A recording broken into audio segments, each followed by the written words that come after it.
What's going on, people? I am just coming here at the beginning of the video to announce that your boy finally has a little bit of merch. It's pretty simple. It's a sticker, a hoodie, and a t-shirt. You can find it on CrowdMade. The link is going to be in the description, and eventually it should be on the channel page and all the channel pages, but it's a pretty simple and straightforward design. Shout out to the folks at Nebula for helping it come together.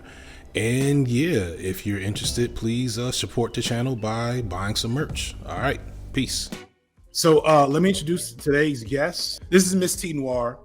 I shouldn't have to introduce Tee Noir, but because Tee Noir has the amazing, enviable ability of minding her business and drinking water, some of y'all may not have seen or really realize the greatness y'all in the presence of. And so I want to make sure I put that out there that we are looking.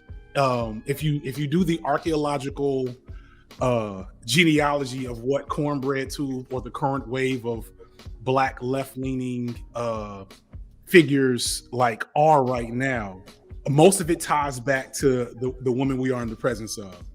And so I'm so excited to have a dialogue in public about it, because I don't think people fully know the lore of your come up. I mean, and you came up at the same time as I guess Kim as well. A little after, yeah. A little after. But very close, yeah. Yeah. So you and her are probably the first to I would argue came out of the natural hair, like an aesthetic wave that was happening. Is that? Probably. I did ride off of that a little bit. Yeah. Yeah. Especially with me entering, I had a video up where I shaved my head for the first time. So it wasn't that popular of a video, but it definitely garnered some traffic. And, after that, I had all those colors in my head. So there was definitely, my hair was a huge spectacle for a little bit. Yeah, that's dope and crazy. Cause as excited as I am that me and Turb and Bill and Think Peace and all the other young boys are suddenly creating this wave of Black men, left-leaning men, kind of having these conversations and talking about these issues. I have a video coming up that you'll probably be in. I just actually talked to Yara Zaid earlier today. I'm planning for later in this year. It's something along the lines of Black women did it first is what it's in my head. Because if you track the genealogy of Black left-leaning content, so first you got to go back to Cat Black, because Cat's been here since 2010-ish, right? And then I imagine there was the natural hair wave of the mid 2000s kind of created this fertile ground for a lot of Black women to gain followings.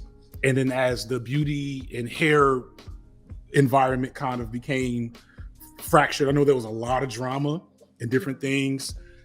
People like you, Nappy Headed Jojoba, Julesy, etc., started to move more into social commentary, politics, etc. Yeah. And create really what we're calling Cornbread 2 was really y'all first. And to be clear, doing well. Large followings. It wasn't no small thing. It was just because y'all was minding y'all business, something I wish I knew how to do better myself. Y'all were not just it's a couple of us being cute and whatever. You're pushing 500,000 now, right? Or 600. 6, yeah. Yeah, so you're pushing 6. So this is not me bringing on somebody. I want to be clear, y'all. This is not me bringing on someone smaller to give some shine. I am only here because of some things that T did to grow the space. And so I've been waiting for a while to bring her here and give her these flowers. Flowers in the chat for Tee Noir. Thank you so much. I'm rambling. To tell you the truth, you are kind of speaking the inner dialogue of my evil twin that sits on one of these shoulders, because sometimes it's easy to get real cocky in these spaces. And sometimes when I start feeling down, I got to remind myself you kind of were one of the first dominoes.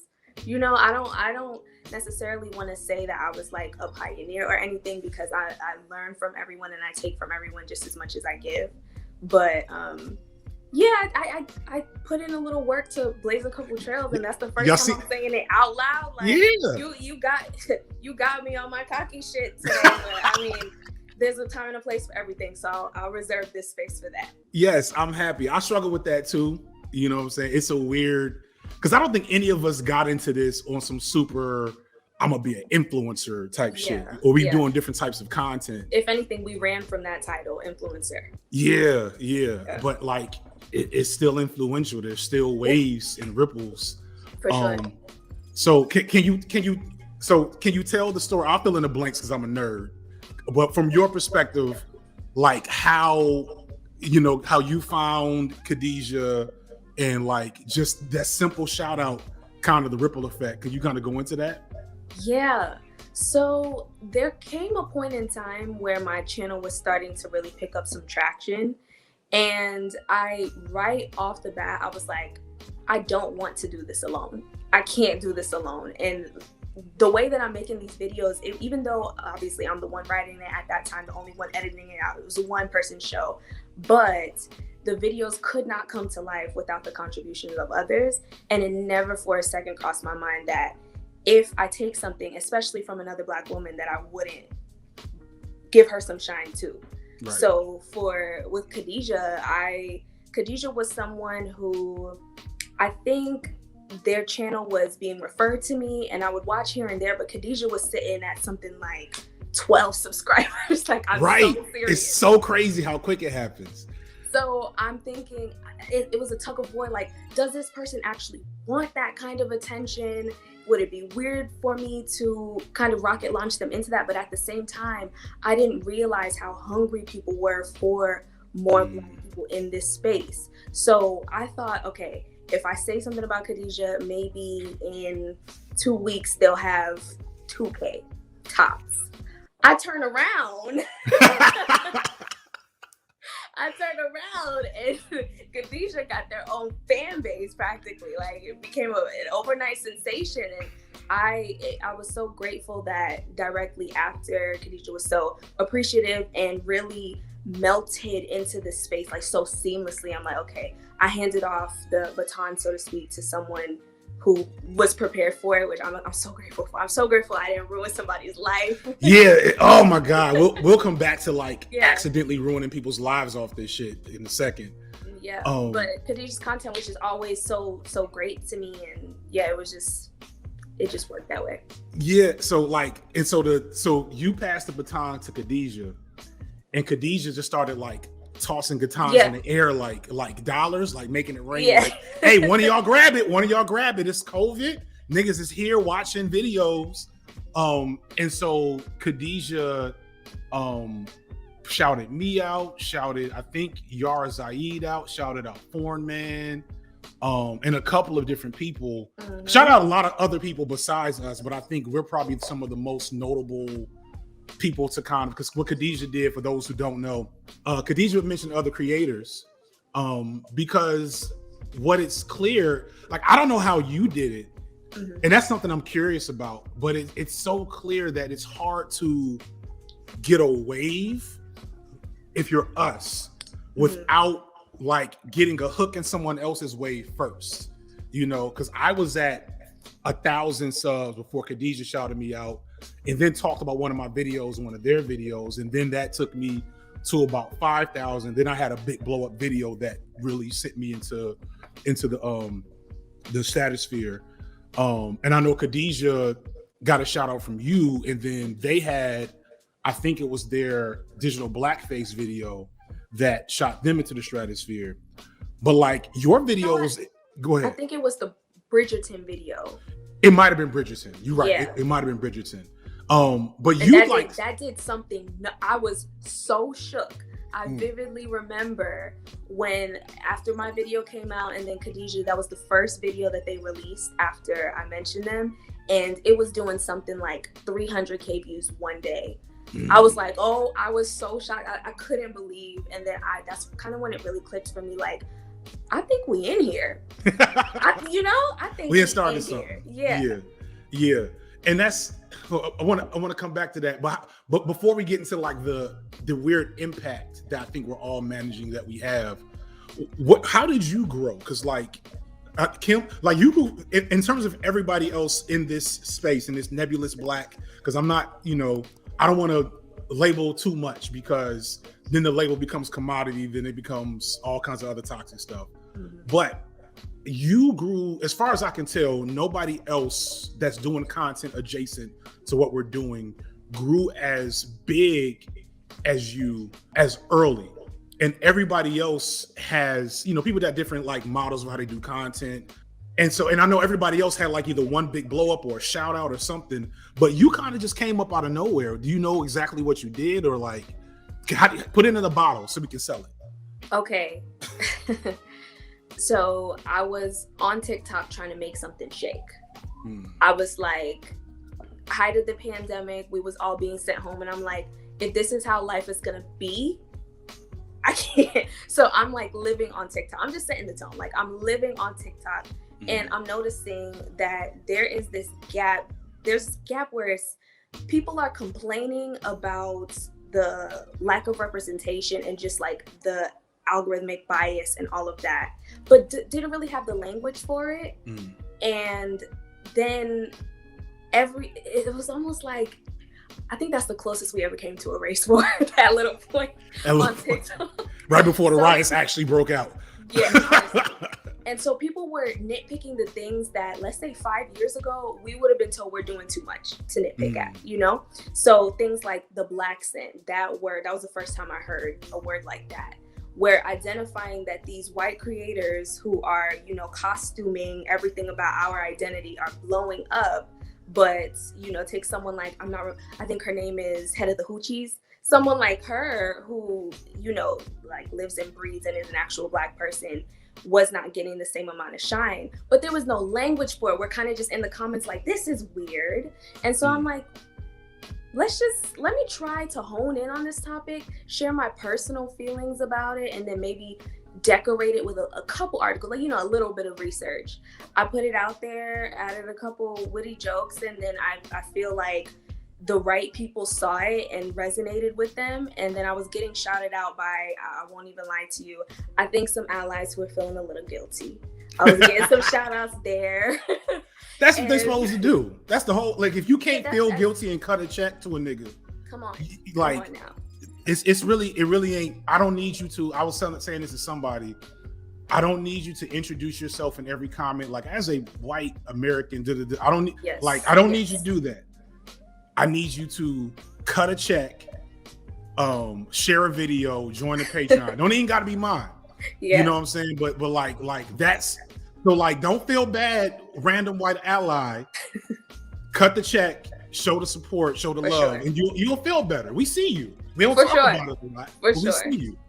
And so then after that happened, I found that I was getting comments that people were just telling me how seen they felt and how heard they felt, and the best way I could describe it was, it's almost like someone was saying, I whispered this to myself. I be whispering this to myself. I be to my homegirls. And you said it. And you said it. And you said it so eloquently. And you look so cute saying it. And, and then before I knew it, that was like what I was known for. So everything I was saying was just me saying the quiet thing out loud in, the most decorated and animated way that I could.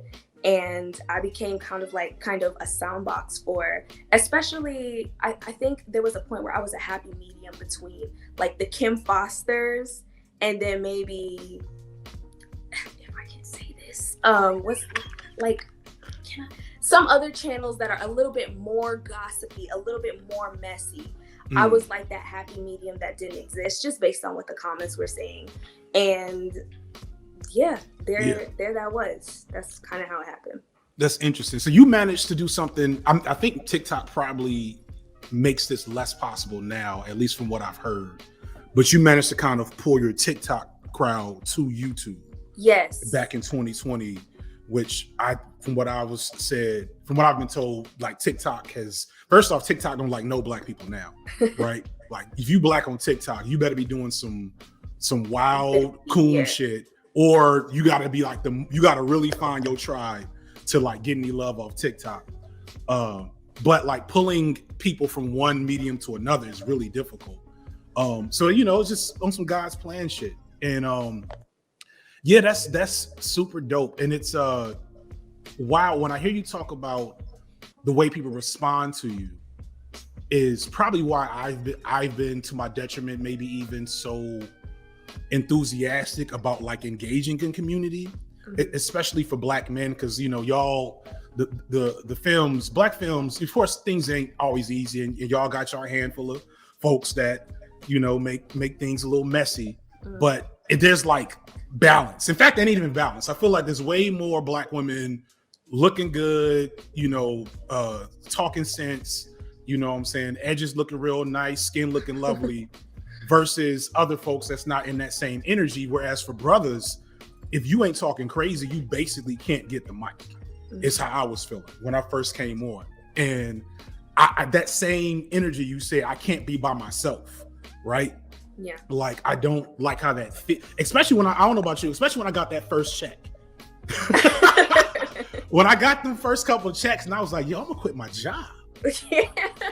I'm gonna do this for real. And like, so like the way I'm raised, the way where I'm from, like the idea of collecting some nice checks and getting that support and having a handful, like, again, shout out to them white allies that fund stuff and make connections. You know what I'm saying? It's all love. I hope people don't take it the wrong way. It's all love. When that happens, for me, it was like, all right, I have access to this resource. And even though I'm not like on some Black excellence, we all gonna get rich and save the world stuff, I'm definitely not about to change my life through these mediums and feel like there's value here and then not try to figure out other ways to include as many of us as possible, especially when you start to see how many barriers there are for us. And, how every one of us that makes it is a miracle. And now you have someone like shout out to Andrewism, who's never shown his face and has never is doing nothing but like high-minded, educational, leftist like videos. Yeah. You know what I'm saying? Like there's no like this is solar punk for today. Like I shouldn't imitate his accent. You can do it because you I cannot. You do should it. not. I'm Jamaican. I thought you were Trinidadian. No, I don't Jamaican. know. I'm a nigga from America. I don't be knowing the difference, and I just be doing different shit. I'm sorry, Andrewism. I should have imitated your accent. Either way, he's about to hit 100K, and that's to me that's crazy and beautiful, because hitting 100K, doing well on this medium as a Black man, without doing drama, without dabbling into manosphere stuff, without all this other crap that you usually need, is really like showing the type of going back to like things you did, like the type of wave that we're actually